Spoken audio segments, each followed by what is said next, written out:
Hi all, welcome to சாய்கர் vlogs. ரொம்ப நாளைக்கு பிறகு எல்லாத்துக்கும் அனைவருக்கும் இனிய சித்திரை புது வருட நல்வாழ்த்துக்கள். இந்த புது வருஷத்தில் எல்லாம் நல்லதாகவே நடக்கும் எல்லாருக்கும். ஸோ காலையிலேயே சாமியெல்லாம் கும்பிட்டுட்டு ஃபஸ்ட் திங் ஃபஸ்ட் எப்பயுமே நமக்கு. ஸோ இது ஒரு ஆஃப்டர் லாங் டைம் பிறகு ஒரு விலாகில் மீட் பண்ணுறேன். இது ஒரு பிளான் பண்ணி எடுத்த விலாக் இல்லை, பட் எனக்கு இது அப்போயே தோணுச்சு, ஓகே நியூ இயரில் கண்டிப்பாக நம்ம ஒன்று இது பண்ண ஷூட் பண்ணிட்டேன். பட் எனக்கு கொஞ்சம் உடம்புக்கு முடியல, அதனால் கொஞ்சம் லேட்டாக தான் எடிட் வேலைலாம் நடந்துட்டு இருந்துச்சு. ஸோ இது கொஞ்சம் அரிசி ஊற வைக்க சொன்னாங்க, எதுக்குன்னு எனக்கும் அப்போ தெரியல. ஸோ காலையில் எழும்பி குளிச்சுட்டு ஏதோ 6:30 முதல்லாம் குளிக்க சொன்னாங்க. சரி அதுவும் பண்ணிவிட்டு பார்த்தா தோடு போடல, லிப்ஸ்டிக்லாம் போட்டு வந்துட்டேன், பட் தோடு போட மறந்துட்டேன். ஸோ ரேண்டமாக ஒரு ஜிமிக்கி புது ட்ரெஸ்லாம் இந்த முறை இல்லை. அதுக்கான ரீசன் நான் அப்படியே இதில் வ்ளாக்லேயே நான் சொல்லியிருப்பேன். ஸோ அனைவருக்கும் இனிய புத்தாண்டு நல்வாழ்த்துக்கள். எந்த ஒரு நோய் நொடியும் இல்லாமல் தேக ஆரோக்கியத்தோடு எல்லாருமே நினச்சதை எல்லாமே உங்கள் கை கூடி வரணும். எனக்கு மட்டும் இல்லை, எல்லாருக்கும். ஸோ ஹோப் எல்லாமே நல்லதாக நடக்கும்னு நம்புவோம். அந்த ஹோப்போட 2025 இந்த புது வருடம் வசு வருடமாக எல்லாருக்குமே நல்லபடியாக அமையும். ஸோ என்னோட குடும்பத்திலேருந்து உங்கள் எல்லாரோட குடும்பங்களுக்கும் இனிய புத்தாண்டு நல்வாழ்த்துக்கள். எவ்ரி நியூ இயர் டைம் இந்த ரெசல்யூஷன் எடுக்கிறதெல்லாம் இருக்குது. நானும் சும்மா சின்ன சின்ன ரெசல்யூஷன்லாம் எடுத்திருக்கேன், பட் அது அவ்வளோ தூரம் தெரியல. அது சிலது நடந்திருக்கு.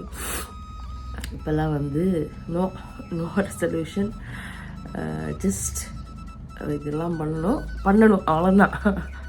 ஸோ ரெசல்யூஷன்ன்றதுக்குள்ளே கிடையாது, பட் ஸ்டில்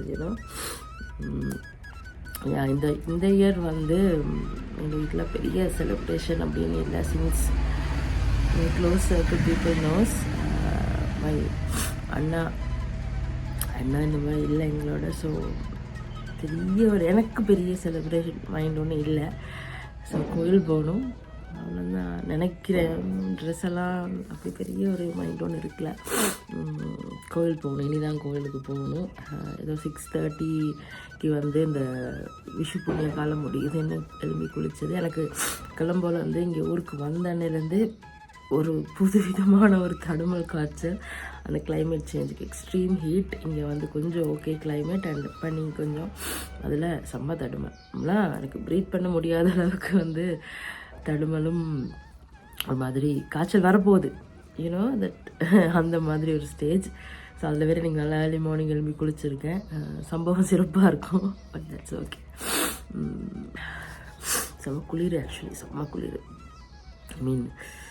இதுவுமே நல்லா இருக்குதுன்னா கிளம்புல இருக்கும்போதெல்லாம் மாட்டிக்கிற வெயிலுக்கு எங்கேயாவது போயிடலாம் அந்த மாதிரி தான் இருந்துச்சு. இப்போ கொஞ்சம் இட் ஃபீல் குட். ஸோ இந்த குளிர் எல்லாமே, பட் எனக்கு அந்த காய்ச்சல் வர மாதிரி இருக்கிறதால ஒரு மாதிரி தும்மல் வருது, ஆனால் வரமாட்டேங்குது. ஒரு மாதிரி இல்லையா கொஞ்சம் வலிக்குது. கோயில் போயிட்டு வந்துட்டேன்னா ஓகே, தட்ஸ் இட். ஸோ ஹெல்த்துன்றது ரொம்ப ரொம்ப இம்பார்ட்டண்டான ஒரு விஷயம். ஸோ எல்லாருமே ரொம்ப ஹெல்த்தியாக உங்கள் ஹெல்த்தை கவனத்தில் வச்சுட்டு நிறைய விஷயங்கள் பண்ணுங்கள். நீங்கள் ஆசைப்பட்டது எல்லாமே உங்கள் கை கூடி வரணும் இந்த வருஷத்தில். ஸோ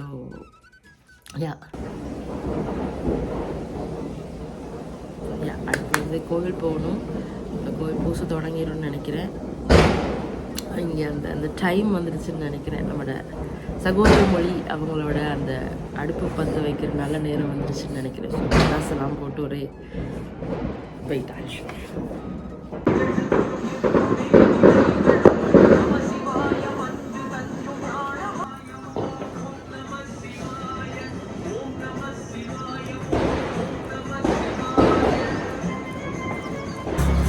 அந்த கோயிலில் பூஜை தொடங்க லேட்டாக ஆகும்.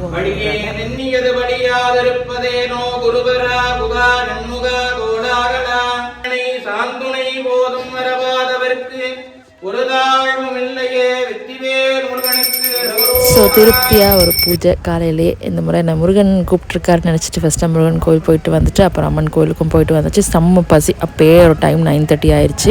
வழமையாகவே எங்கள் அம்மா வந்து இப்படி ஏதாவது தீபாவளி இல்லாட்டி புது வருஷம் அப்படின்னா கண்டிப்பாக இந்த மார்னிங் வந்து பால் சோறு தான் செய்வாங்க. அதை சாப்பிட்டா அந்த நாளே ஒரு மாதிரி ஸ்லீப்பிங் பில் போட்ட மாதிரி இருக்கும். ஸோ இந்த முறை வேணாம்மா ப்ளீஸ்மா அப்படின்னு சொல்லிட்டுன்னு இட்லி வந்து முதல் நாள் கொஞ்சம் ஊற வச்சுருந்தோம். ஸோ காலையில் இட்லி, அப்புறம் சிம்பிளாக ஒரு சாம்பார், ஒரு சட்னி. ஸோ ரொம்ப பசி ஆக்சுவலி. காலையில் டீ குடித்ததோடு அப்படியே தானே இருந்தது. ஸோ ஒரு கட்டுன்னா எனக்கு கொஞ்சம் பசி என்னே. அதனால் இட்லி, சாம்பார், சட்னி, அப்புறம் வடை வந்து நாங்கள் பண்ணல, எங்கள் அண்ணா வீட்டிலேருந்து வடை வந்துச்சுது. சரி ஓகே, அதை வச்சு ஒரு பிரேக்ஃபாஸ்ட் வந்து முடிச்சாச்சு. இனிய புத்தாண்டு வாழ்த்துக்கள். Happy new year. Happy new year. என்னாச்சு கைக்கு? எங்க ஏன் ஊவா பட்டுச்சுன்னு சொல்லுங்க. ஏன் ஊவா பட்டுச்சு? எப்படி எப்படி ஊவா பட்டுச்சு? நெருப்பு பற்ற வச்சிங்களா?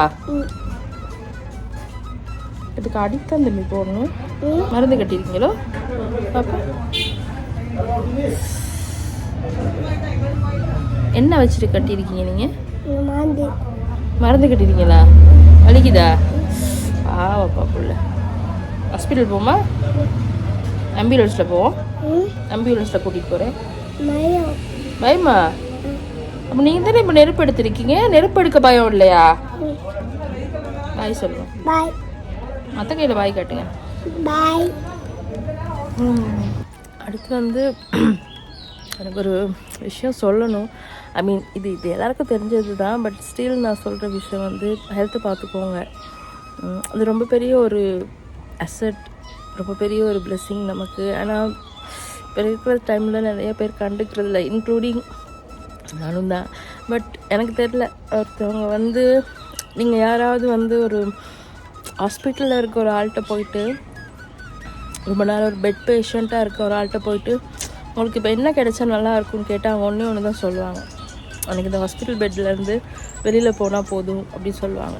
அவங்க வந்து அந்த டைமில் ஒரு பெரிய ஒரு காசோ இல்லாட்டி எந்த ஒரு பெரிய சொத்தோ அதெல்லாம் கேட்க மாட்டாங்க. பிகாஸ் ஒரு ரொட்டீன் லைஃப், நார்மலான ஒரு ரொட்டீன் லைஃப்ன்றது அது வாழ்கிறதுக்கு இந்த உடம்பு அப்படின்றது ரொம்ப பெரிய ஒரு விஷயம். அது முடிஞ்ச அளவுக்கு நோய் கண்டிப்பாக வராமல் அப்படி இருக்கிறதுன்றது வந்து இது தெரியல. ஆனாலுமே வந்து ஒரு சில விஷயம் வந்து வராமல் கொஞ்சம் முன்னுக்கே நம்ம பார்த்துக்கலாம். நீங்கள் யாராவது இப்போ வந்து நீங்கள் ஹெல்த்தியாக இருக்கீங்கன்னா don't take it as for granted. எனக்கு இது இருக்குது, எனக்கு என்ன ஆக போகுது அப்படி மட்டும் நினைக்காதீங்க. Please take care of your health. Okay, நான் இப்போ என்னை பார்த்து யாராவது நீங்கள் கேட்கலாம், நீங்களும் ஃபெட்டாக இருக்கீங்க தானே? ஆஃப்கோர்ஸ் நான் வந்து ஒரு ப்ளஸ் சைஸ் தான். ஸோ இது வந்து நான் இடையில ஃபுட்டால் எனக்கு வந்த பாடி கிடையாது. என்ன ஒரு சின்ன வயசுலேருந்து தெரிஞ்ச ஆக்களுக்கு தெரியும். It's my gene. என் அப்பா என் அம்மா எல்லாருமே வந்து வெயிட் அண்ட் ஹைட் அந்த மாதிரி தான். பட் இன்பிட்வீன் நானுமே வந்து ஒரு டிராஸ்டிக்கலி நான் வெயிட் லாஸ் ஆகியிருக்கேன். பிகாஸ் ஒரு சில இஷ்யூஸ் வரும். அந்த டைம் எங்களுக்கு வந்து ஹாஸ்பிட்டல் மெடிசினுக்கு போகிறதா இல்லாட்டி வந்து லைஃப் ஸ்டைல் சேஞ்சான்னு வரும்போது அந்த மெடிசின் அதை விட லைஃப் ஸ்டைல் சேஞ்சுக்கு போகிறது நல்லன்ற மாதிரி ஃபீல் ஆகும். ஸோ பட் நான் சொல்கிறது வந்து லைஃப் ஸ்டைல் சேஞ்சுனால் வந்து அப்படி பெரிய லைஃப் ஸ்டைலாக அந்த இது பண்ணணும், இப்படி இருக்கணும் அது சொல்ல வரல. பட் சின்ன விஷயங்கள் சேஞ்ச் பண்ணாலே அது வந்து பெரிய இம்பேக்ட் கொடுக்கும். நீங்கள் ஆரோக்கியமாக இருக்கீங்களா, கடவுளுக்கு நன்றி சொல்லுங்கள், தட்ஸ் இட். அது ரொம்ப பெரிய விஷயம். அண்ட் சின்ன வருத்தங்கள் வருது ஒரு ஸ்டார்டிங் ஸ்டேஜில், ஏதோ ஒரு காய்ச்சல், ஒரு மூட்டு வலி, ஒரு இடுப்பு வலி, இதுக்கு எல்லாமே வந்து ஸ்டார்டிங்லவே உங்களுக்கு தெரியுதா, அதுக்கான ஒரு மெடிசின், ஒரு சின்ன லைஃப் ஸ்டைல் சேஞ்ச் பண்ணிக்கோங்க. பிகாஸ் நினைக்கிற மாதிரி இல்லை. ஹாஸ்பிட்டல் நீங்கள் ஒரு ஜென்ரல் ஹாஸ்பிட்டல்லையோ அதில் ஒரு ஐசியூ பேஷண்ட் இல்லாட்டி ஒரு ரொம்ப பெரிய ஒரு சர்ஜரி, லைஃபாக டெத்தான்னு தெரியாத அளவுக்கு ஒரு சர்ஜரி நடந்த ஒரு பேஷண்ட்டோட கதைச்சி பார்த்தா அப்போ தெரியும் எங்களுக்கு கடவுள் கொடுத்துருக்குது எவ்வளோ பெரிய ஆசீர்வாதம். நம்ம நடந்து திரியிறோம், ஓடி திரியிறோம், பிடிச்ச இடத்துக்கு போகிறோம், அட்லீஸ்ட் நமக்கு விருப்பமானது சாப்பிட்றோம். இதெல்லாம் வந்து ரொம்ப பெரிய ஆசீர்வாதம் அப்படின்றது வந்து எனக்கு எனக்கு தெரியல, இப்போ ரீசெண்ட் டைம்ஸில் எனக்கு யாரையும் விஷ் பண்ணும்போது கூட நான் அவங்களுக்கு வேண்டிக்குவேன் இவங்க ஆரோக்கியமாக இருக்கணும், அவ்வளோதான். அந்த ஆரோக்கியம் அப்படின்றது வந்து எனக்கு இப்போ வயசு, இப்போ நீங்கள் கேட்கக்கூடாது என்ன வயசு போயிருச்சாரு, இன்னும் அப்படி இல்லை. ஸோ வந்து என்ன இதில் சமரின்னா, நீங்கள் ஹெல்த்தியாக நல்லா இருக்கீங்களா, கடவுளுக்கு நன்றி சொல்லுங்கள், கிராண்டடாக எடுத்துக்காதீங்க. அண்ட் ஆல்சோ சின்ன சின்ன ஏதாவது வருத்தங்கள் அப்படி இருக்குன்னா கொஞ்சம் ஏர்லியாகவே அதுக்கான ஒரு மெடிசினோ இல்லாட்டி லைஃப் ஸ்டைல் சேஞ்சோ பண்ணிக்கோங்க. ஒரு ஒரு ஆரோக்கியமான உடம்பு, ஒரு ஆரோக்கியமான லைஃப் அப்படின்றது ரொம்ப பெரிய அசெட், ரொம்ப ப்ரீஷியஸ் அது. பிகாஸ் நான் இப்போ ரீசெண்ட் டைம்ஸில் நிறைய பேரை மீட் பண்ணி பேசிட்டு இருக்கேன். நிறையா வருத்தங்கள், அவங்கெல்லாம் இப்போ ஆசைப்படுறது ஒன்று தான், பிடிச்ச இடத்துக்கு நடந்து போகணும், இன்னொரு ஆள்கிட்ட துணை இல்லாமல் நடந்து போகணும், மருந்துகள் இல்லாத ஒரு 24 hours இதைத்தான் அவங்க எக்ஸ்பெக்ட் பண்ணுறாங்க. எனக்கு ரொம்ப ஒரு மாதிரி இதாக இருந்துச்சு. நானுமே சில நேரம் ரொம்ப கிராண்டடாக எடுத்துப்பேன், ஏன் இருக்குத்தானே நமக்கு என்ன எல்லாம் அந்த மாதிரி. But don't do that. இது வந்து பூமர் டாக்லாம் இல்லை, ஓகே. ஒரு சர்டன் ஸ்டேஜ் வரும்போது யூ ஃபீல் தட். அது மாதிரி நான் சொல்கிறது அப்படி பெரிய ஒரு ட்ரஸ்ட் இல்லாட்டி, அதான் சொன்னேன், ஒரு ஹாஸ்பிட்டலில் ஒரு பெட் பேஷண்ட் கிட்டே போய், ரொம்ப வயசான அப்படி கூட தேவையில்லை, ஒரு ஒரு பெட் பேஷண்ட்டாக இருக்கிறவங்கள்ட்ட ஒரு ஓவர் நைட்டில் அப்படி ஏதாவது ஒரு லைஃபே சேஞ்ச் ஆனவங்களாம் இருப்பாங்க, அவங்கள்ட்ட போய் கேட்டு பாருங்கள். அந்த ஒரு ஹெல்த்தியான ஒரு ஒரு ஹெல்த் அப்படின்றது எவ்வளோ பெரிய ஒரு அசெட், எவ்வளோ பெரிய விஷயம்னு அவங்க சொல்லும்போது நமக்கு ஃபீல் ஆகும், ஓ நம்மகிட்ட இது இருக்குது, நம்ம தான் அதை வந்து ஓவர் கிராண்டடாக எடுத்துக்கிறோம் போல் அப்படின்ற மாதிரி இருக்கும். ஸோ யா, எனக்கு ஷேர் பண்ணணுன்னு இருந்துச்சு. So that's it. And also இப்போ அடுத்து என்ன பிளான்னு தெரியல. ஓகே, இப்போ ஏதோ பண்ண போகிறாங்க. வெயிட். அன்றைக்கி ஏர்லி மார்னிங்கே கொஞ்சம் அப்பா அரிசி கொஞ்சம் ஊற போடுங்கன்னு சொன்னார். பட் எனக்கு எதுக்குன்னுலாம் தெரியாது, நானும் சரின்னு ஊற வச்சிட்டேன். அதுக்கு பிறகு தான் அவருக்கு வந்து குக்கீஸ் கொஞ்சம் செய்வோம் அப்படின்னு சொல்லிட்டுன்னு அதை ப்ரிப்பேர் பண்ணிகிட்டு இருந்தார். என்கிட்ட நாங்கள் வந்து வீட்டில் எந்த ஒரு ஸ்வீட்டோ எதுவுமே பண்ணல, என்கிட்ட அந்த ஒரு மைண்ட் செட் பெருசாக இருக்கல. ஸோ இது ரொம்ப ஒரு ஆவரேஜ், ரொம்ப போரிங்கான ஒரு நியூ இயர் மாதிரி தான் எங்களுக்கு, டு பி ஹானஸ்ட் அப்படி தான் இருந்துச்சு. ஸோ செய்கிறதுக்கு அடுத்த ஒரு ஒர்க்கும் இல்லைங்கும்போது சரி இதையாவது கொஞ்சம் செய்யலாம். அந்த ராசி பலன் கை விசேஷம் அந்த ஒரு பஞ்சாயத்து போயிட்டுருக்கு, யார் கையில் கை விசேஷம் வாங்குறது அப்படி இப்படின்னு. இந்த வருஷம் தான் கடக ராசிக்கு நல்லவா, அதுக்கு பிறகு மிதுனத்துக்கு எதுவும் நல்லோம் அப்படின்னு சொன்னாங்க. அதிலலாம் அப்படி ஒரு 100% நம்பிக்கை இல்லாட்டியும் ஏதோ சரி, நம்ம வேறு இந்த ஃபினான்ஷியல் ஸ்டேட்டஸ் ரொம்ப கொஞ்சம் மோசமாக இருக்கிறதால சரி, நல்ல யாருக்கு வரவு கூட செலவு குறைவு அதில் தான் வாங்கணும். வில்சி ஒவ்வொரு சில விஷயம்லாம் நம்பிக்கை. நான் ஒரு 100% அப்படி நம்பி அப்படி இல்லை, பட் ஸ்டில் சின்ன சின்ன விஷயங்கள். அதான் எனக்கு இப்பயும் அதான், ஒரு எல்லோரும் வீட்டுக்கு வராங்க, விஷ் பண்ணுறாங்க, எல்லாம் பண்ணுறாங்க, பட் ஸ்டில் எனக்கு இந்த நாளில் அந்த நல்லா இல்லை அப்படின்ற ஒரு விஷயம் வந்து அடிக்கடி அப்படி ஹிட் ஆகிட்டு போகுது.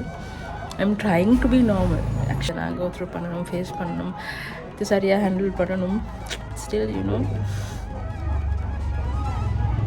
அப்படியே கொஞ்சம் ஆஃப்டர்நூன் அப்படியே ஃப்ரெண்ட்ஸ்லாம் வீட்டுக்கு வந்து அப்படியே ஆக்சுவலாக எங்கள் கோயிலுக்கு வந்தவனுங்கள அப்படியே காய்ச்சிட்டு இருந்துட்டு எங்களோட அட்டெண்டன்ஸ் போட்டு பேசிகிட்டு இருந்தோம். மிஸ்டர் பிரவீன் அவர் கொஞ்சம் லேட் கமர் வந்து ஜாயின் ஆகிட்டார்.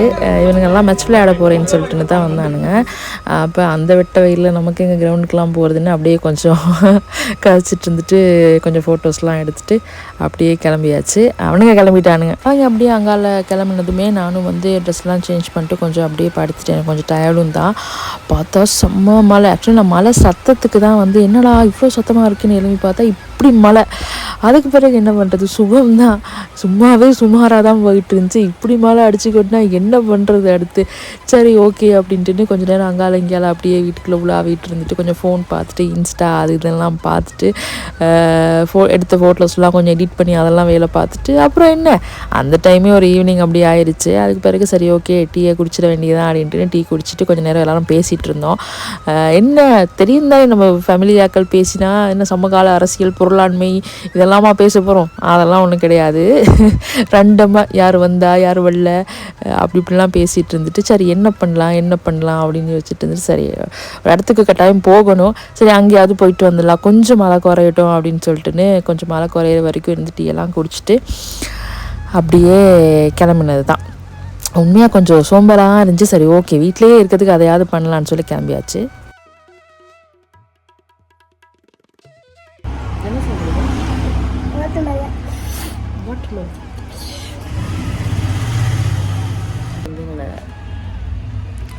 மாமா வீட்டுக்கு சும்மா ஒரு விசிட், சும்மா குட்டி விசிட். உண்மையாகவே செம்ம போரிங்.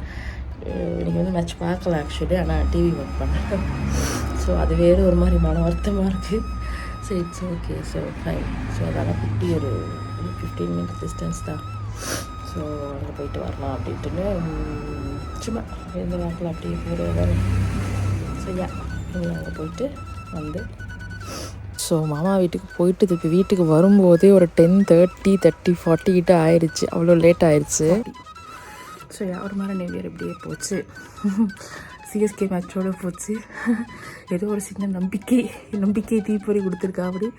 ஸோ அப்படியே எங்கள் மாமா வீட்டுக்கு போயிட்டு இப்போ தான் வந்து அப்படியே மெஸ் பார்த்துட்டு கொஞ்சம் டைம் போயிடுச்சு.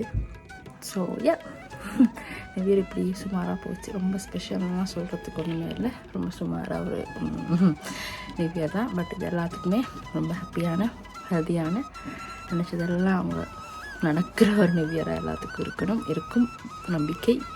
hope for the good only. And yes, இன்னொரு vlogல மீட் பண்ணலான்ட்டு இல்லை. Tata, bye bye, take care.